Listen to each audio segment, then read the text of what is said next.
Petroecuador asegura que en Quinindé se derramaron 25.156 barriles de petróleo, pero no precisa si la rotura del SOTE se debe a un sabotaje, como señaló la ministra de Energía. Anoche fue publicada la sentencia del Tribunal Contencioso que quita los derechos políticos a la vicepresidenta Verónica Abad y deja al descubierto un vacío legal entre la Constitución y la norma electoral. Augusto Verduga, cuando era consejero de participación, buscó a alcaldes y prefectos de la Revolución Ciudadana para pedir favores personales, incluyendo pautas publicitarias, según los chats del caso Ligados. La Superintendencia de Datos aclaró hoy que el uso de aparatos biométricos para controlar la asistencia al trabajo sí está permitido, pero que no lo recomienda. Televistazo contrasta algunas aseveraciones de los candidatos presidenciales en el debate que resultan contradictorias, imprecisas o falsas. 3 ataques con explosivos en barrios del norte y sur de Machala dejan 3 personas heridas, un puente destruido y 10 casas afectadas. La Fundación Charles Darwin, dedicada a la protección y conservación de los ecosistemas de las Islas Galápagos, busca financiamiento tras el congelamiento de fondos dispuesto por el gobierno de Donald Trump. Ucrania y Rusia llegan a un primer acuerdo y se han comprometido a detener las acciones bélicas en el Mar Negro, facilitando la seguridad en la navegación y el comercio marítimo. Miles de estadounidenses cruzan las fronteras con Canadá y México para hacer compras y contrabandear huevos, exponiéndose a ser castigados con multas. La selección ecuatoriana de fútbol está jugando con Chile por la fecha 14 de las eliminatorias sudamericanas y si gana, está en el Mundial 2026. ¿Qué tal? Buenas noches, amigos. Comenzamos Televistazo estelar con la información más destacada de este martes. Después de 12 días del derrame de crudo, Petroecuador confirmó la cifra de barriles perdidos en los ríos Caple, Cube, Viche, Blanco y también Esmeraldas. Francisco Garcés detalla cuántos barriles transportaba el SOTE el día de la rotura de la tubería. 25.116 barriles de petróleo se derramaron tras la rotura del oleoducto transecuatoriano en Quinindé el 13 de marzo. Petroecuador tardó 12 días en cuantificar la magnitud. La cifra salió de un informe emitido por la Agencia de Control de Hidrocarburos que especifica que ese día se transportaban 212.503 barriles. A Balao llegaron 182.296 barriles. Otros 5.090 barriles se quedaron en la tubería y fueron recuperados en la estación de Quinindé. 25.116 barriles se derramaron por los ríos Caple, Cube, Viche, Blanco y Esmeraldas. Según Petroecuador, se recuperaron 30.257 barriles de petróleo mezclados con agua que han sido trasladados en 179 tanqueros hasta la refinería de Esmeraldas, en donde el petróleo deberá ser recuperado para refinación. Los trabajos de limpieza y recuperación de petróleo continúan y en las próximas semanas se conocerá el volumen del crudo recuperado. Las tareas fueron encargadas a OCP, que ha destinado $4 millones. Petroecuador informó también que las exportaciones de petróleo están normalizadas. La petrolera no confirmó si la rotura del oleoducto fue por un deslizamiento de tierra o un sabotaje. Los abogados de la vicepresidenta Verónica Abad aseguran que la suspensión temporal de sus derechos de participación no implican en su destitución. La defensa apoya este argumento en la propia sentencia del Tribunal Contencioso Electoral. Sin embargo, hay opiniones contrarias en ese sentido, como lo informa Fabiola Santana. El TCE notificó la sentencia sobre la suspensión de derechos políticos de Verónica Abad. ¿Esto implica que la vicepresidenta no puede ejercer su cargo? Aquí se abre una polémica sobre si una sentencia del TCE puede destituir en los hechos a un mandatario elegido por el voto popular. La Constitución enumera 6 causales para el cese de funciones de un mandatario, pero no incluye la suspensión de derechos de participación, y es tan claro que la sentencia lo recoge cuando el tribunal responde a Abad por qué el caso no debe ir a la Corte Constitucional. La imposición de sanciones electorales como la suspensión y multas no se confunde ni debe asimilarse con la destitución presidencial ni con la remoción del cargo, pues su fundamento no es un juicio político o causal prevista en la Constitución para el cese de la vicepresidencia. Pero el gobierno no lo entiende así, dijo el abogado de la vicepresidenta, por lo que cree que el caso terminará en la Corte Constitucional. Porque evidentemente está el Tribunal Contencioso Electoral actuando con una agenda política en detrimento de su investidura jurisdiccional. Para el analista Esteban Rom, pese a que hay una sentencia constitucional que aclara que es la Asamblea la que debe determinar la ausencia definitiva, Abad podría quedar impedida de ejercer su cargo porque la suspensión de derechos de participación le impide ejercer un cargo público. Dentro del espectro de los derechos de participación política no solo está elegir y ser elegidos, también se considera al ejercicio, en este caso, de un cargo público. Con lo que discrepa el abogado de Abad. Se refiere a los concursos de oposición y méritos. No, ella no obtuvo el cargo por concurso de méritos y oposición, ella obtuvo el cargo con la votación popular. El vacío legal que hay entre una norma electoral y el texto constitucional reabre el problema de quién ostenta la vicepresidencia y de su derecho o no de reemplazar al presidente en campaña. Augusto Verduga, ex consejero de Participación y procesado ahora en el caso Ligados, gestionó favores personales con alcaldes y prefectos del correísmo. Buscó principalmente pauta publicitaria para poder financiar un programa de entrevistas de su hermano. Lo informa Jacqueline Rodas.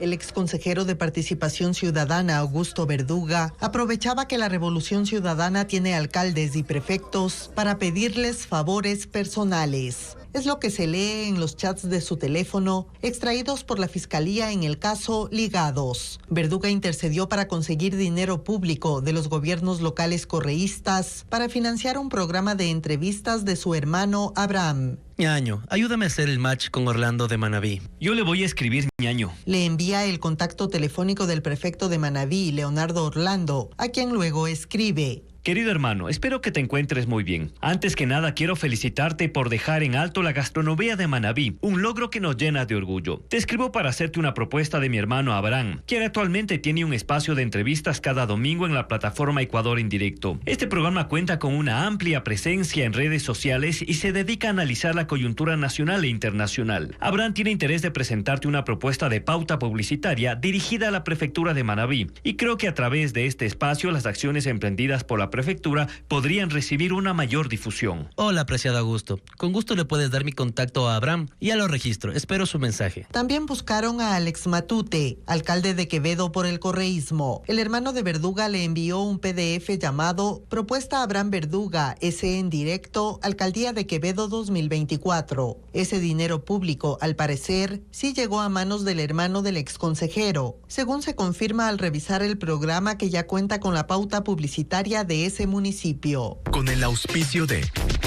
En Quevedo construimos bienestar todos los días.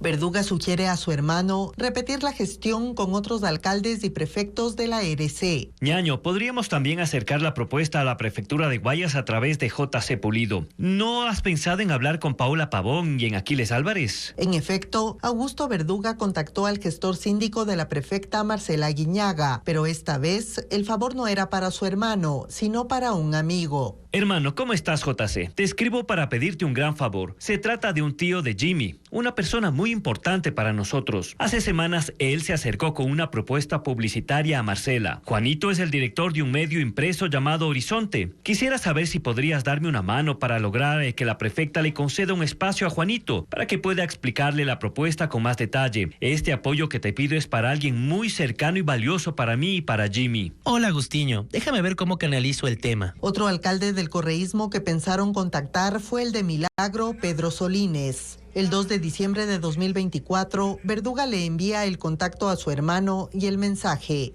Ñaño, ¿sabes que yo estaba por hablar con el alcalde de Milagro para que me ayude a dar clases en la UNEMI? Sé que es amigo del rector. Pásame tu CV y yo podría pedirle que interceda por ambos. Su hermano manda la hoja de vida. Los chats fueron periciados y forman parte del proceso penal en el que Augusto Verduga es procesado por asociación ilícita.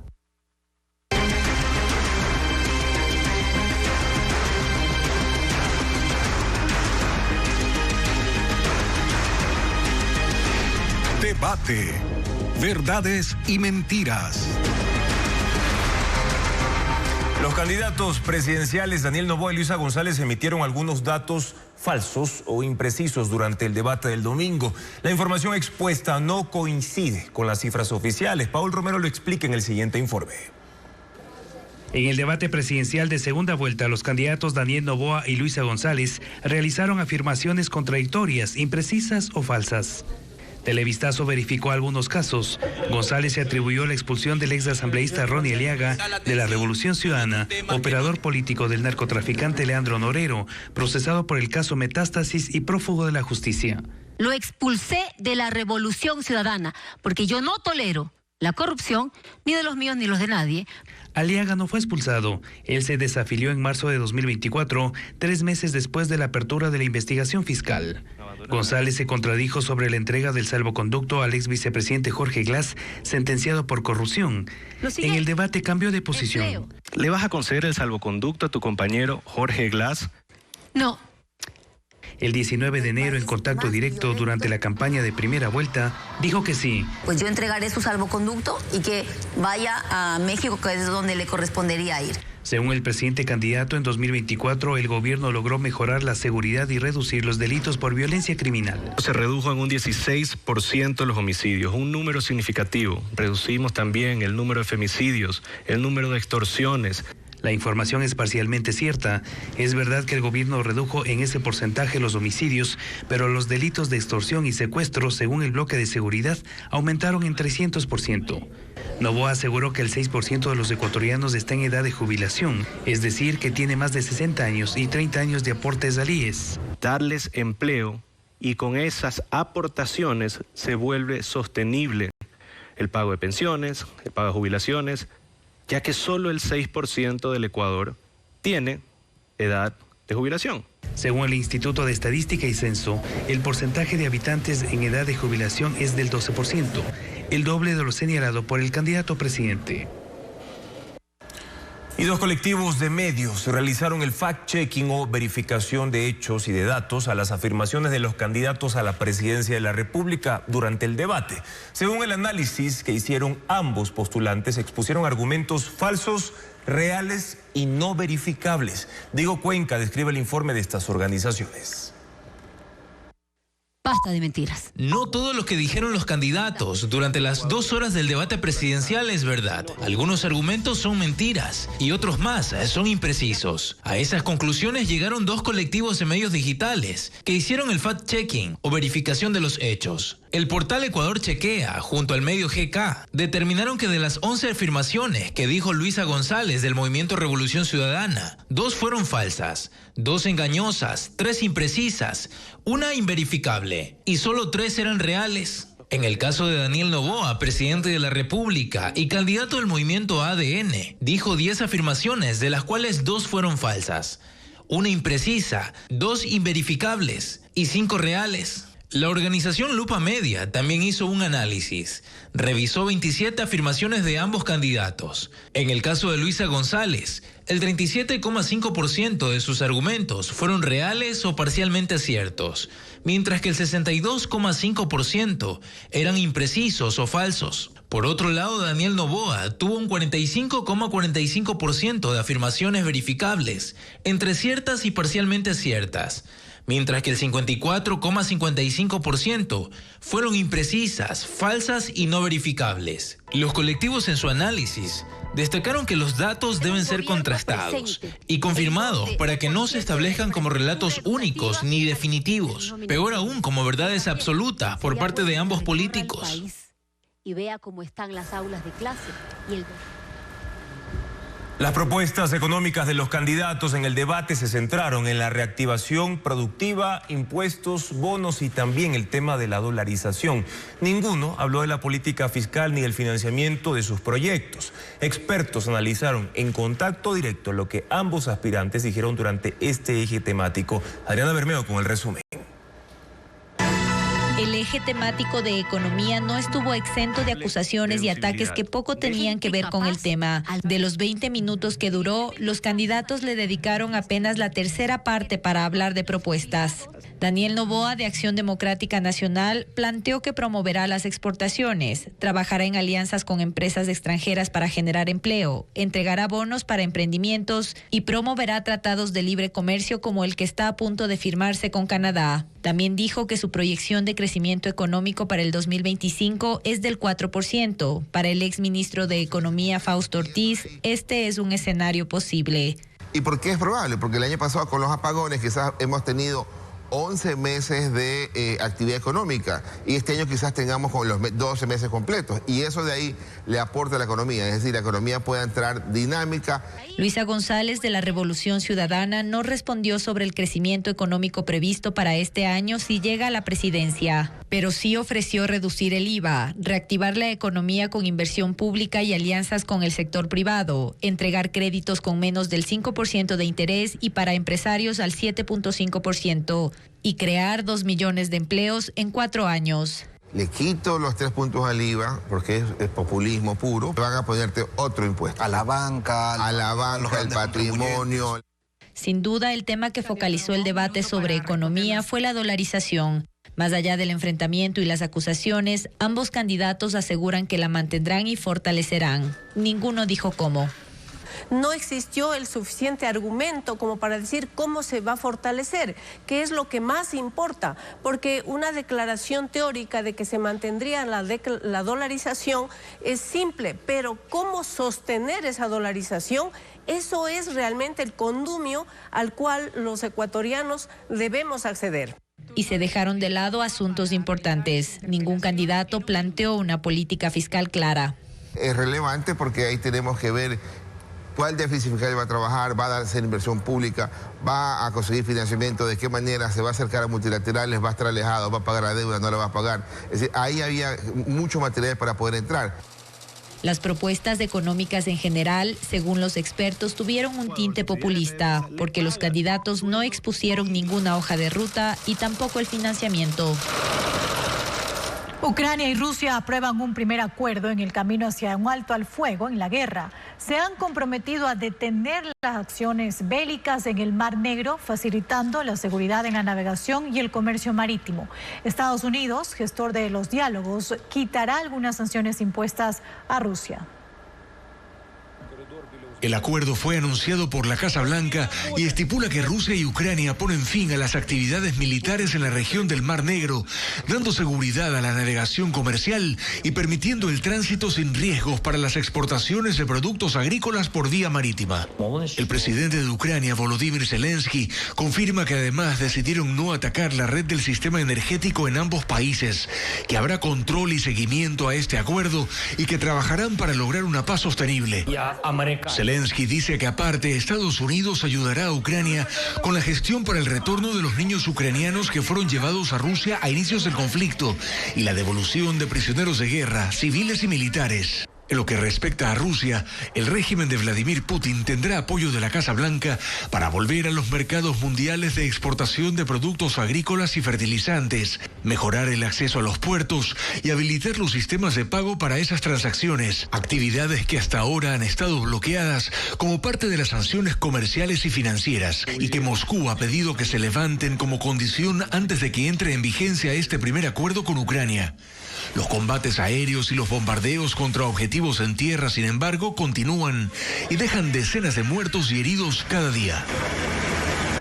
La Superintendencia de Protección de Datos Personales aclaró que no se ha prohibido el uso de aparatos biométricos para poder controlar la asistencia de los trabajadores, pero recomienda usar otros mecanismos que resguarden la privacidad. ¿Cuáles? Por ejemplo, lo informa Diana Bermeo. El uso de aparatos biométricos para registrar la asistencia en el trabajo está permitido, pero no es recomendado por la Superintendencia de Protección de Datos Personales.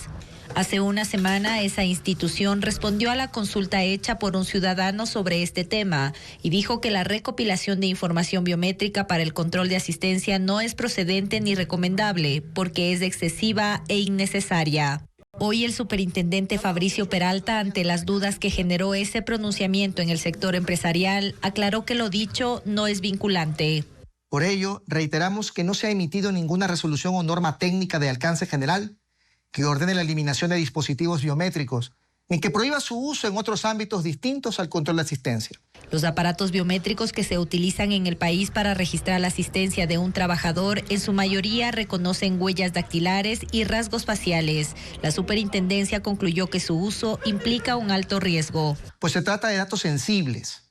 Nuestra posición no busca aprobar o prohibir la biometría, sino recordar que su uso debe estar debidamente justificado y garantizar la protección de la privacidad. La superintendencia recomienda usar otros mecanismos de control de asistencia que resguarden la privacidad, como tarjetas magnéticas y registros manuales.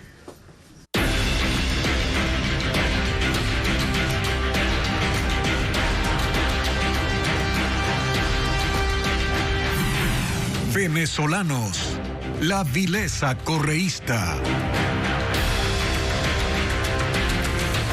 Hay reacciones de la comunidad de venezolanos residentes en Ecuador después de que la candidata Luisa González dijo que sí reconocerá la dictadura de Nicolás Maduro para devolverlos a su país. Hernán Higuera amplía esta información. Unirse con todos, incluso con regímenes antidemocráticos como Nicaragua o el de Venezuela. Mire, yo lo que estoy tratando de construir aquí es un Ecuador de justicia. Para Luisa González esa pregunta siempre fue difícil de responder. La evadió en entrevistas justo cuando la comunidad internacional tildó de dictador a Nicolás Maduro. El periodista Fernando del Rincón volvió a preguntárselo y le advirtió que este tema le restaría votos. Le preguntó 2 veces y ella no fijó su posición. Si usted llegara a ser presidenta, ¿qué es lo que tiene Maduro en Venezuela? ¿Lo reconoce como un régimen autoritario, como una dictadura o como una democracia? ¿Cuál de las 3 figuras es para usted lo que hoy tiene Maduro en Venezuela? Habría que preguntarle eso más bien a los venezolanos. Yo prefiero enfocarme en lo que ocurre hoy día en el Ecuador. La sintonía ideológica con Nicolás Maduro y las relaciones políticas entre el correísmo y la dictadura venezolana siempre le impidieron decir sí o no. Esta vez en el debate y presionada por una pregunta cerrada que hizo Daniel Noboa, admitió que sí reconocerá la dictadura de Maduro. Luisa, ¿vas a reconocer al gobierno totalitario y dictatorial de Nicolás Maduro? Es una pregunta súper clara, sí o no, no divagues como hiciste en CNN. Sí, necesito reconocer el gobierno de Nicolás Maduro para poder devolver a los venezolanos que tú permitiste que ingresen de forma irregular y desordenada a través de tu decreto 370 a mi país. Según la Asociación de Venezolanos en Ecuador, la postura de la candidata González les inquieta.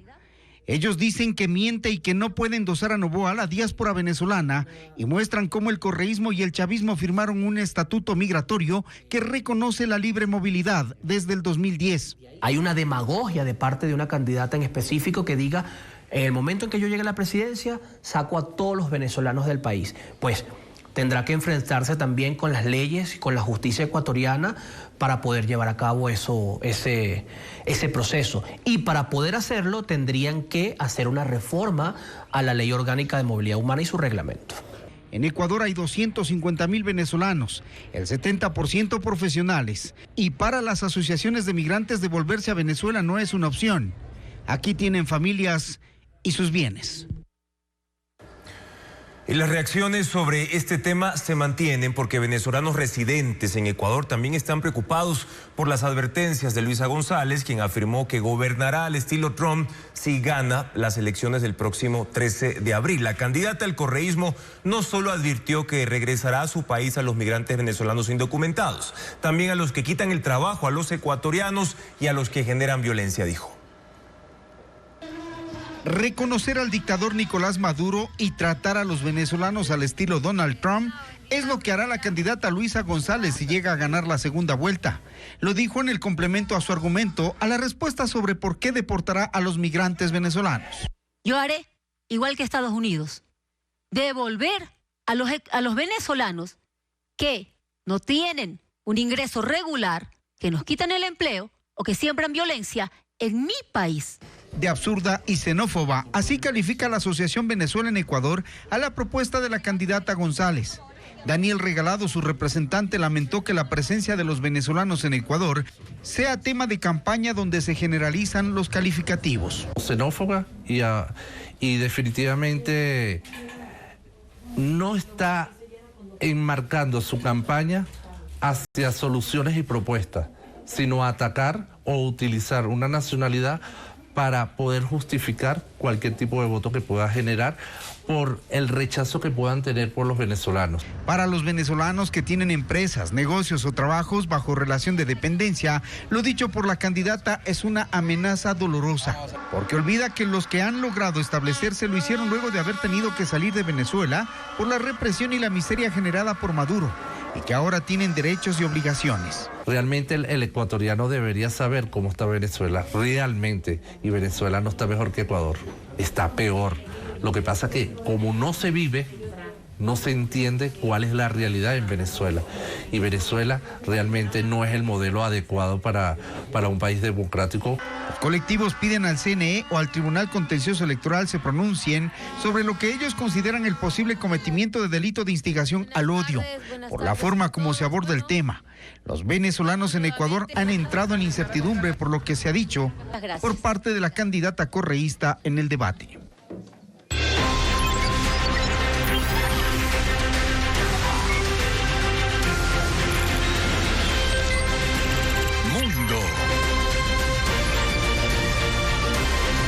El presidente de Estados Unidos, Donald Trump, impondrá aranceles del 25% a las importaciones de países que compren petróleo y gas a Venezuela.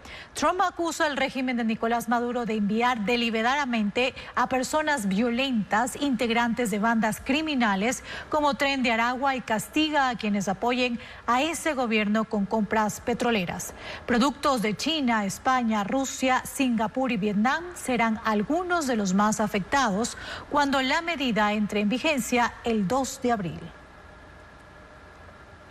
Y la escasez de huevos en Estados Unidos por los casos de gripe aviar y el sacrificio de millones de gallinas ha aumentado el contrabando de este producto desde Canadá y México. Ciudadanos que cruzan las fronteras para hacer compras se los llevan de manera ilegal, exponiéndose a ser multados. En un puesto de control ubicado en el puente que une a Ciudad Juárez con El Paso, Texas, hay un incinerador. Ahí los agentes de control de aduanas se deshacen de los huevos incautados. La oficial Adriana Sánchez cuenta que muchos estadounidenses compran el producto mexicano para introducirlo al país, pues con la crisis de la gripe aviar, solo en este punto han detectado un incremento del 48% en el contrabando de huevos mexicanos desde que inició el año. En Ciudad Juárez, el precio promedio de 36 huevos es de $4.50. En un supermercado de El Paso, en Texas, la misma caja cuesta $19. Las importaciones personales están prohibidas porque los huevos no inspeccionados por autoridades sanitarias pueden propagar enfermedades, pero muchos residentes intentan burlar la prohibición y los llevan en sus autos. Este fenómeno se repite en la frontera con Canadá. En Windsor, provincia de Ontario, una docena de huevos cuesta unos $2.60. Al otro lado de la frontera, en Michigan, cuesta $8.50. En el cruce fronterizo de Detroit, lugar por donde ingresan la mayoría de los huevos canadienses, las incautaciones aumentaron en un 36% en lo que va del 2025. Estados Unidos realizó 3.254 incautaciones de huevos entre enero y febrero, en comparación con las 1.508 incautaciones ocurridas durante el mismo periodo del año anterior. Las personas pueden enfrentar multas de $300 a $1.000 por cruzar huevos no declarados. Mientras tanto, el Departamento de Agricultura se ha puesto en contacto con varios países para ampliar las importaciones. Turquía, por ejemplo, está por vender 420 millones de huevos a Estados Unidos. Desde hoy, más de 500,000 de cubanos, nicaragüenses y venezolanos que entraron legalmente a Estados Unidos deberán abandonarlo, luego de que el gobierno de Donald Trump eliminara el parol humanitario, un permiso migratorio que les permitía residir y trabajar temporalmente desde 2022. El Departamento de Seguridad Nacional argumentó que el programa migratorio ya no representa un beneficio público significativo y es incompatible con los objetivos de política exterior de la administración de Trump. Las personas que se acogieron al beneficio tendrán hasta el 24 de abril para salir voluntariamente o serán deportados. El telescopio James Webb de la NASA captó la imagen de un fenómeno descrito como un tornado cósmico debido a su forma. Se trata de material expulsado por una estrella en formación que se extiende a lo largo de varios años luz. Son objetos que penetran en zonas de gas y polvo que generan ondas de choque. Se encuentra en el complejo de nubes Camaleón 1, una de las regiones de formación estelar activa más cercanas a la Vía Láctea, donde múltiples estrellas de baja masa similares al Sol están en proceso de nacimiento. Y los incendios forestales en Corea del Sur entran en su 5º día consecutivo y han provocado la muerte de 4 personas. El fuego se expande por el sureste del país. Ha consumido 15,000 hectáreas de bosque y 3,300 personas han sido trasladadas a refugios y otras casas ante el peligro. En el condado de Uiseong, las llamas están fuera de control debido a los vientos y al clima extremadamente seco. Hay 9,000 bomberos y policías atendiendo esta emergencia. El último chimpancé que estaba en cautiverio en Colombia fue trasladado al santuario brasileño de Sorocaba en Sao Paulo. El simio tiene 38 años y durante décadas estuvo en manos de un narcotraficante que lo crió como un humano. Veamos. Con una cadena apretando su cuello, usando ropa y aprendiendo costumbres humanas, como tomar café y usar cubiertos para comer, pasó la mayor parte de su vida Yoko, un chimpancé de 38 años que desde bebé cayó en las manos de un narcotraficante en Colombia. Las autoridades ambientales lo rescataron en 2018 y desde entonces vivió en un bioparque de Pereira, donde sus cuidadores trabajaron en la adaptación a su hábitat natural. Yoko estuvo acompañado de otros 2 chimpancés hasta 2023, cuando la policía los mató tras escapar del parque. Se convirtió así en el último gran simio en cautiverio en Colombia. Pero este domingo se logró su traslado a Brasil en una operación llamada Arca de Noé, que involucró al gobierno colombiano, organizaciones benéficas y animalistas. Yoko fue colocado en una jaula especial y viajó acompañado de un cuidador y un veterinario. Su nuevo hogar será el santuario para grandes primates de Sorocaba, especializado en simios rescatados de las redes de tráfico de animales. Estará en un espacio natural donde encontrará la compañía de más de 50 chimpancés. 3 ataques con explosivos provocaron alarma en barrios del norte y sur de Machala. Uno de los atentados destruyó parte de un puente, dejó heridas a 3 personas y 10 viviendas quedaron afectadas. Extorsión y disputa de territorio serían las causas de los 3 ataques con explosivos que ocurrió la madrugada de este martes en Machala, según la policía. El primer ataque sucedió en el puente sobre el estero El Macho, que conecta 2 barrios al norte de Machala.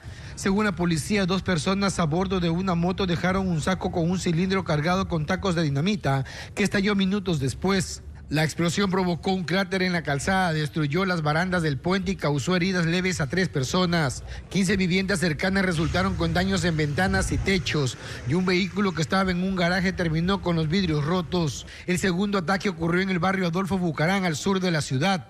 Una bomba fue colocada en una vivienda causando daños estructurales y desprendiendo el techo que cayó sobre la vía. Aquí hay 2 bandas muy marcadas que se enfrentan, que son los lobos y los boxeadores. Luego de 3 horas hubo una tercera explosión en el barrio Luz de América.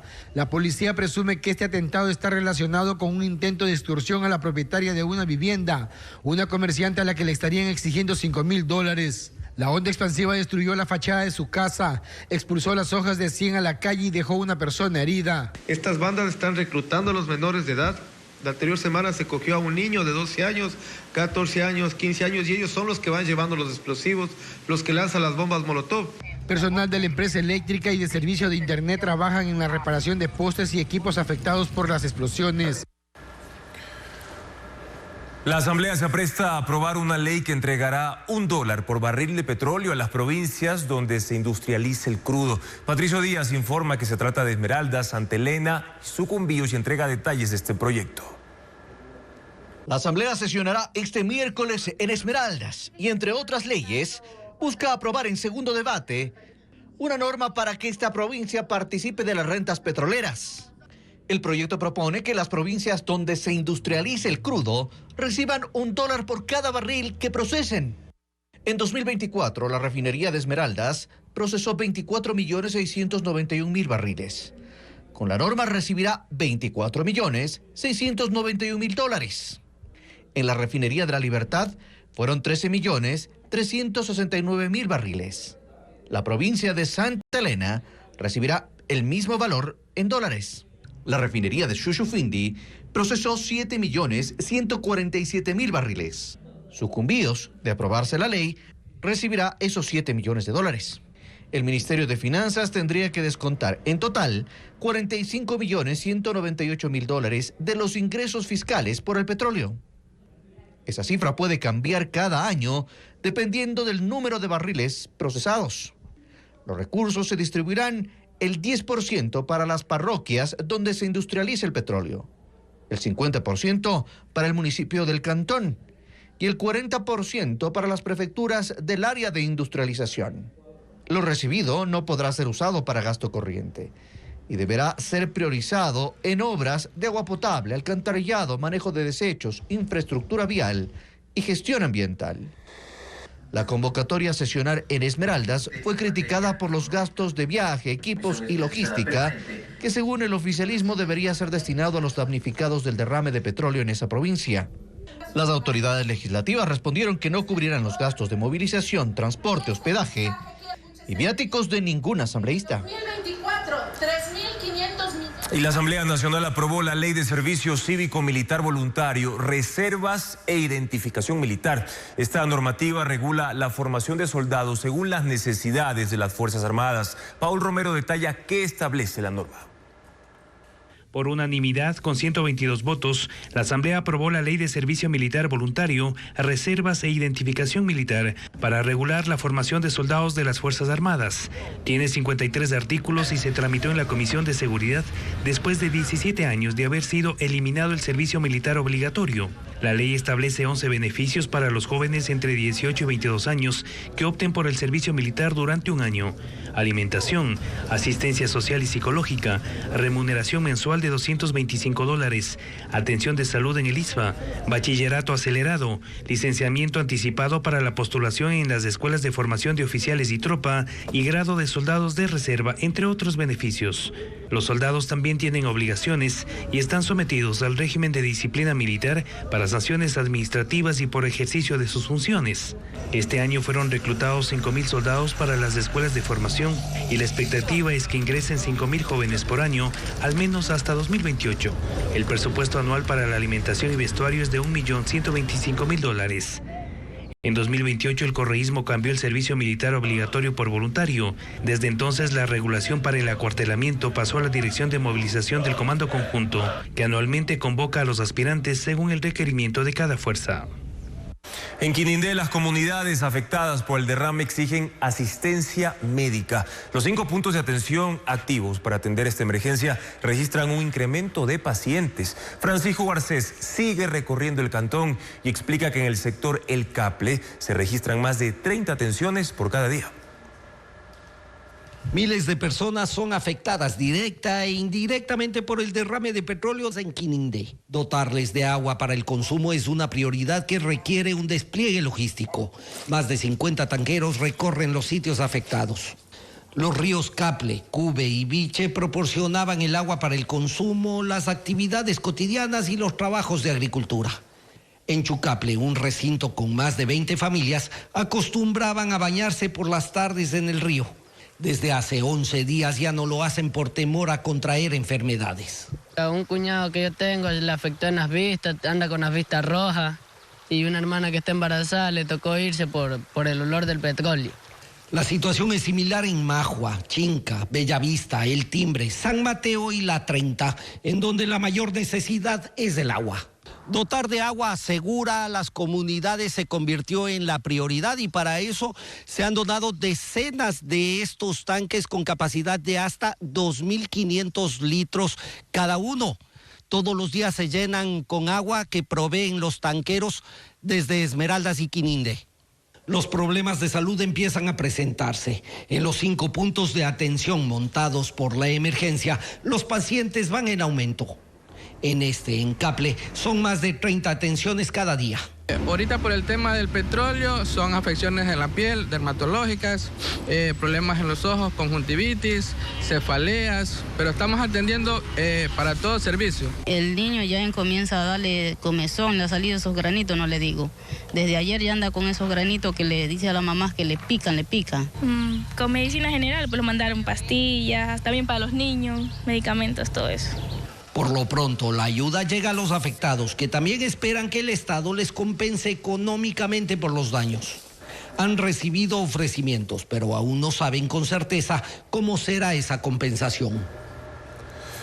Mientras tanto, almejeras, pescadores y criadores de larva de camarón están paralizados en Peñas Blancas, una comunidad del cantón Río Verde, al norte de la provincia de Esmeraldas. El derrame de crudo ocurrido en el Vergel hace ya más de una semana llegó hasta sus playas y contaminó el mar del que subsisten justamente. Elena Velasco con el informe.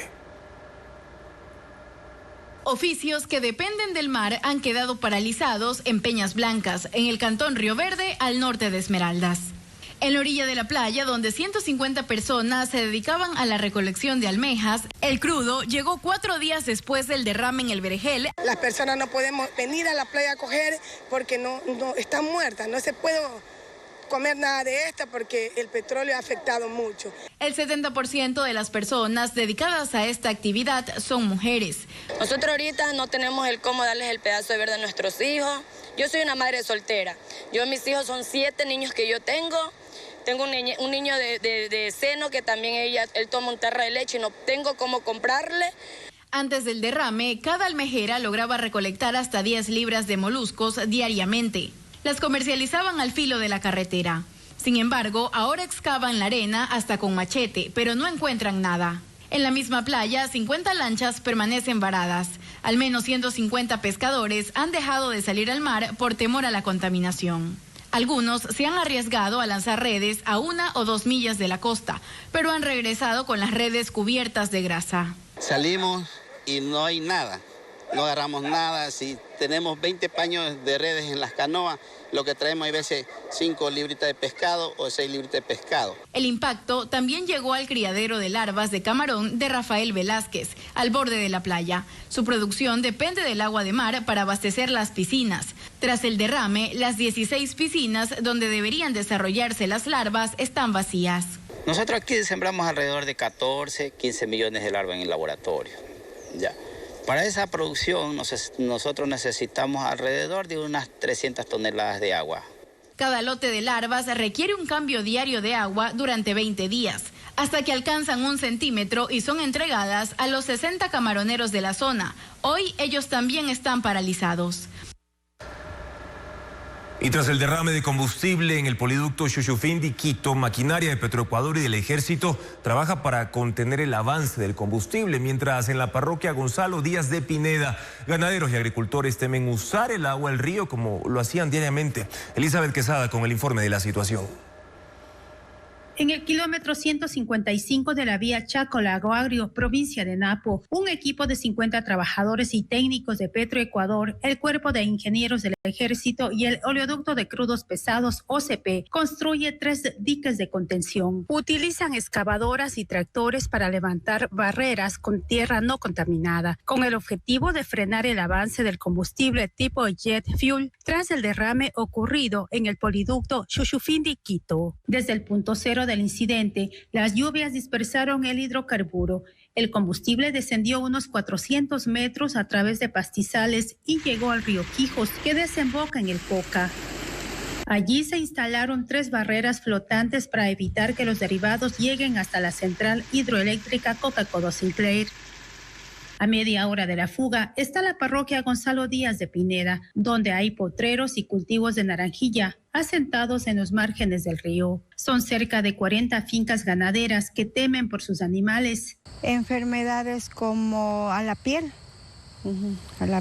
o puede ser que les pegan en la lengua o en los cascos como llagas. Ya no pueden ingresar al río. Igual con las aves, por el fuerte olor se expanden a lugares lejanos. La mañana de este lunes, el Comité de Emergencias Cantonal se reunió para evaluar la situación. Plantearon posibles causas del derrame. A Petroecuador le vamos a pedir de que se tomen las acciones correspondientes y al Estado ecuatoriano pues obviamente que se haga una revisión porque son tuberías, tanto la del poliducto como la del SOTE, que han cumplido su vida útil. Hasta el momento se desconoce la cantidad exacta de combustible derramado. En Manta, cerca de 50.000 personas viven en zonas identificadas como vulnerables a inundaciones y también deslizamientos. Los sectores más críticos están a lo largo del río Manta, que ya se desbordó y dejó afectaciones en viviendas y también en locales comerciales. Karen Ceballos recorrió precisamente las zonas perjudicadas. Con cada temporada invernal, la zona urbana de Manta vuelve a sufrir las consecuencias del desbordamiento de sus ríos. El agua arrastra con ella no solo palizadas y sedimentos, sino también la tranquilidad de miles de familias que habitan en sectores vulnerables. Las calles se transforman en canales, hogares en estanques y pequeños negocios en pérdidas. Uno de los afluentes que marca el eje de las inundaciones es el río Manta, que recorre 15.8 kilómetros desde la zona montañosa hasta su desembocadura en la playa de Tarqui. A lo largo de su trayecto hay 13 barrios donde se estima que unas 3.800 viviendas son vulnerables. El sector 4 de noviembre es uno de los más afectados. Cuando el río se desborda, el nivel del agua puede superar el metro. Yo he vivido aquí siquiera unos 4 o 5 inundaciones, pero esta ha sido la peor. Aún permanecen restos de la palizada arrastrada por la última crecida, ocurrida hace apenas una semana. El sedimento se ha acumulado debajo del puente de acceso al barrio, generando alarma entre los habitantes, que temen un nuevo episodio de inundación. Si se acerca un poco más allá al cauce, tiene bastante tierra, entonces es por eso que se inunda estas partes. Dalton Andrade, de la Dirección Cantonal de Riesgos, advierte que la maquinaria pesada no puede intervenir por ahora debido a la saturación del suelo. Reconoce que la limpieza del cauce sería apenas una medida temporal, ya que la ciudad necesita un plan integral de manejo hídrico que aún no se concreta. Se genera un buen estudio para evitar de que tengamos nuevamente un desborde del río. Además del río Manta, por la zona urbana también pasan los ríos Burro y Muerto. En los últimos 2 veranos se han retirado más de 76.000 metros cúbicos de sedimento, pero la amenaza persiste.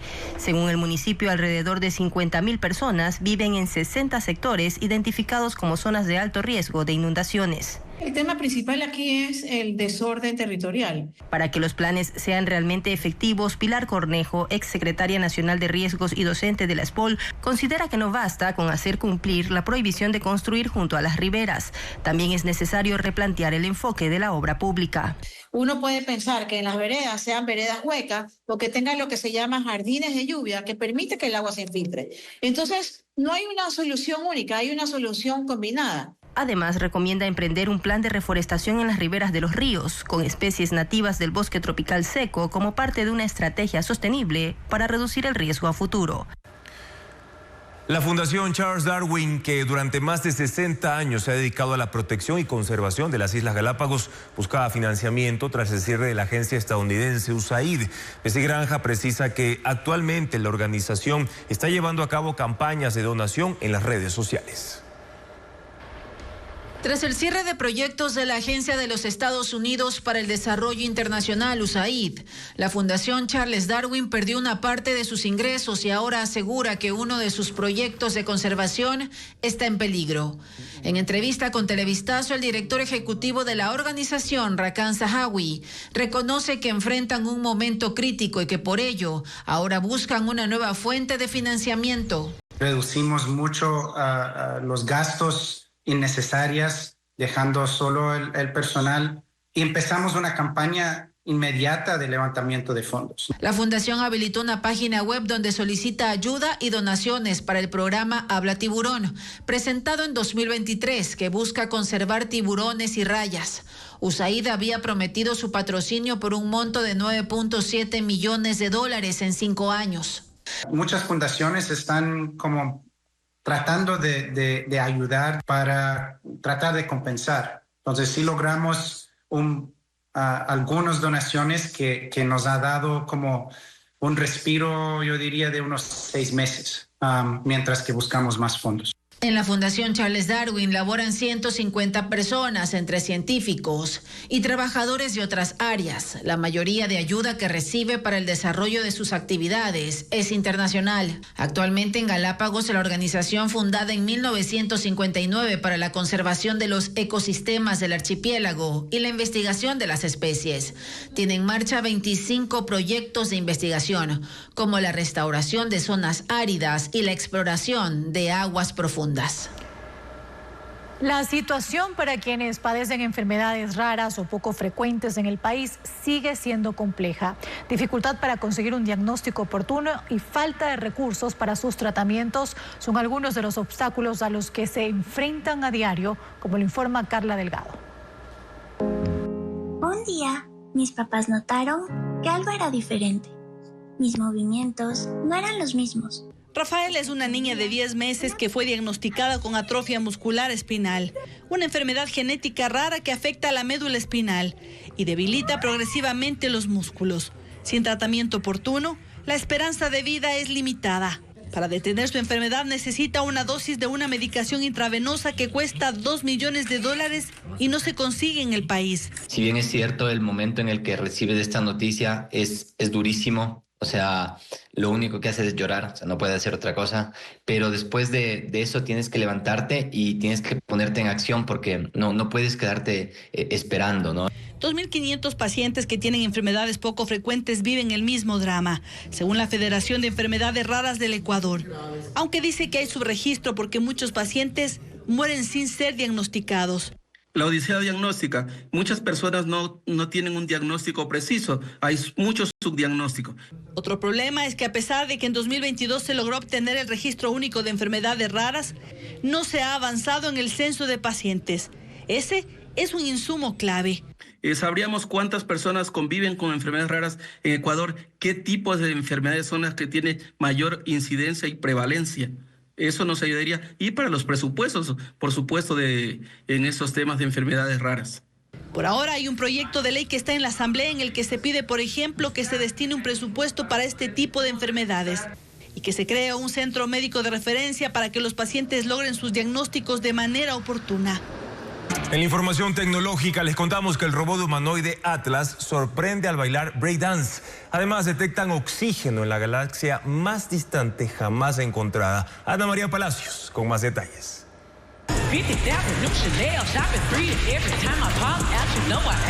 El robot humanoide Atlas sorprende al bailar breakdance. Es capaz de caminar, agacharse, frenar, correr, gatear y girar sobre sí mismo en el suelo.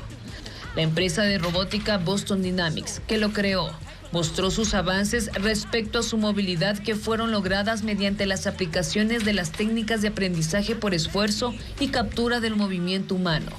Originalmente fue diseñado para hacer tareas cotidianas de un modo más eficiente.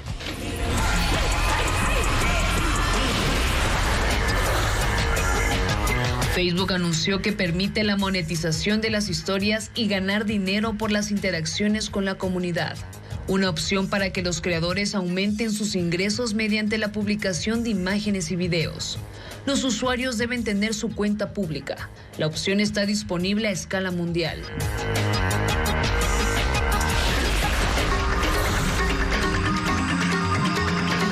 Astrónomos detectaron oxígeno y metales pesados en Hades GS 7140, la galaxia más distante conocida hasta la fecha, ubicada a 13.400 millones de años luz.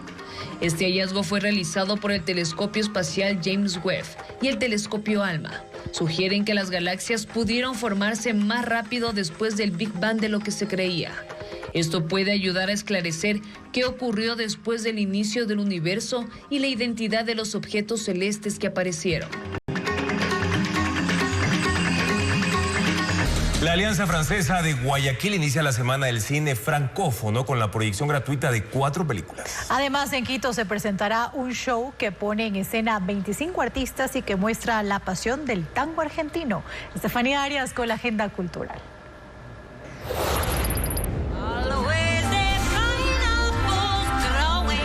El rock, el pop y los grandes musicales se fusionan con la majestuosidad de la música sinfónica. Un concierto que será interpretado por la Orquesta Sinfónica y el Coro Polifónico de la Universidad de Cuenca, quienes darán inicio a una nueva temporada de presentaciones. Las funciones gratuitas serán en el Teatro Carlos Cueva, en la capital azuaya, el jueves 27 a las 11 de la mañana y 8 de la noche. Una escuela primaria de Quebec prepara a los niños para enfrentar desafíos ambientales mediante un método pedagógico. Los Portadores de Esperanza es una de las 4 películas que forma parte de la Semana del Cine Francófono, que se desarrollará en la Alianza Francesa de Guayaquil, sede centro. Las proyecciones gratuitas comenzarán este martes 25 hasta el sábado 29. La cartelera y los horarios están publicados en las redes sociales de este espacio cultural.